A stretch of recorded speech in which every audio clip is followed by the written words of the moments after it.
France में PM Modi और फ्रांसीसी सदर इमानुएल मैक्रोन की मुलाकात के बाद दोनों ने की मुश्तरका प्रेस कॉन्फ्रेंस। फ्रांसीसी सदर ने पीएम को उनकी दूसरी बारी पर पीएम बनने की दी मुबारकबाद। फ्रांसीसी सदर ने अपने खिताब में हिंदुस्तान की जमहूरियत की तारीफ की। कहा, मोदी की जीत से यह साबित होता है कि हिंदुस्तान की जमहूरियत कितनी अच्छी है। सदर मैक्रोन ने कहा कि हमने मीटिंग में G7 पर की बातचीत। कहा, मैं चाहता हूं कि हिंदुस्तान इसका बने हिस्सा, क्योंकि ऐसे कई मसले हैं जिनमें हिंदुस्तान की मौजूदगी जरूरी है। मीटिंग में पुलवामा दहशतगर्दाना हमले पर भी हुई बातचीत। सदर मैक्रोन ने पुलवामा हमले की ताज़ियत पेश की। कहा, हम दोनों मिलकर दहशतगर्दी के खिलाफ करेंगे काम। मैक्रोन ने अपने खिताब में हिंदुस्तान और फ्रांस के बीच डिफेंस सेक्टर पर भी की बात। कहा, डिफेंस सेक्टर पर हमारा मुआहदा ये साफ जाहिर करता है कि हमें एक दूसरे पर कितना भरोसा है। मैक्रोन ने अदा किया कि हम मेक इन इंडिया में हिंदुस्तान के शाना बशाना साथ है। पहला रफाल आने वाले महीने में पहुंचेगा हिंदुस्तान, फ्रांसीसी सदर का ऐलान। मैक्रोन ने पीएम मोदी से मुलाकात के बाद मीडिया से खिताब के दौरान कही ये बात।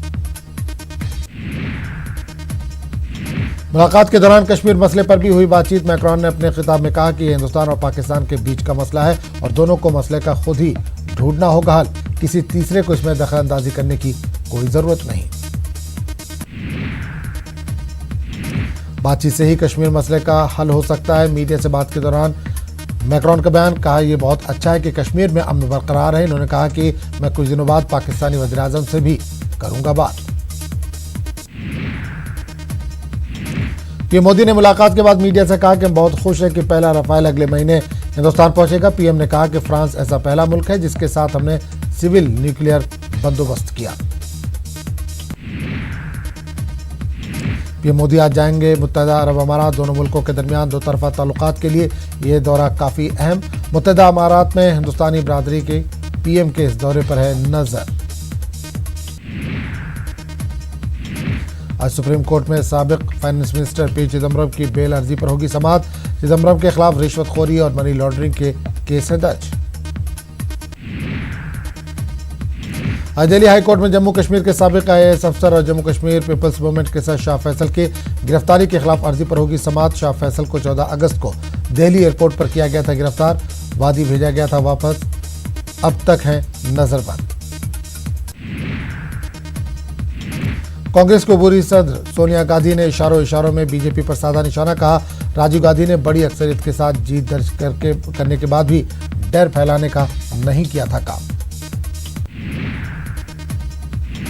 पी चिदम्बरम की गिरफ्तारी को लेकर कांग्रेस ने बीजेपी पर साधा निशाना। रणदीप सुरजेवाला ने कहा कि लोगों को भटकाने के लिए रचा जा रहा है तमाशा। तो कार्तिक चिदम्बरम ने कहा कि कांग्रेस को बदनाम करने की हो रही है कोशिश। राजस्थान में गहलोत सरकार के खिलाफ बीजेपी का हल्ला बोल। आज रियासत में बिगड़े कानून के खिलाफ बीजेपी का आज होगा एहतजाज। एहतजाज में बीजेपी के आला लीडरान होंगे शामिल।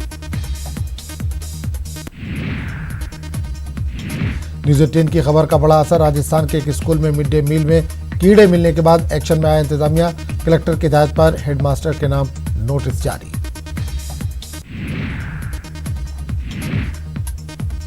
राजस्थान के अलवर में पुलिस की कार्रवाई। एक ठग ग्रुप का पर्दाफाश।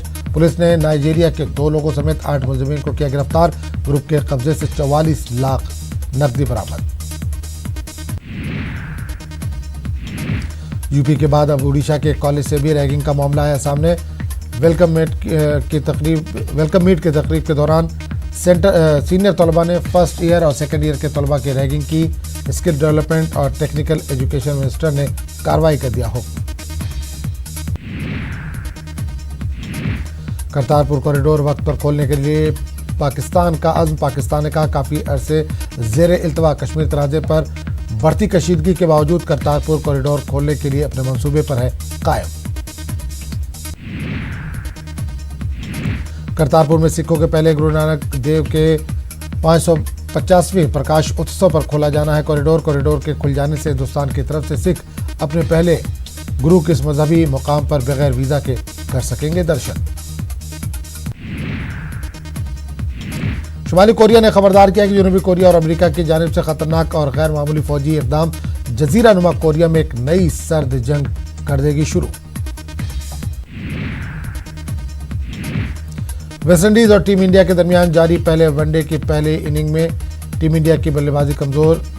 दिन का खेल खत्म होने तक बनाए 203 रन, 6 खिलाड़ी आउट।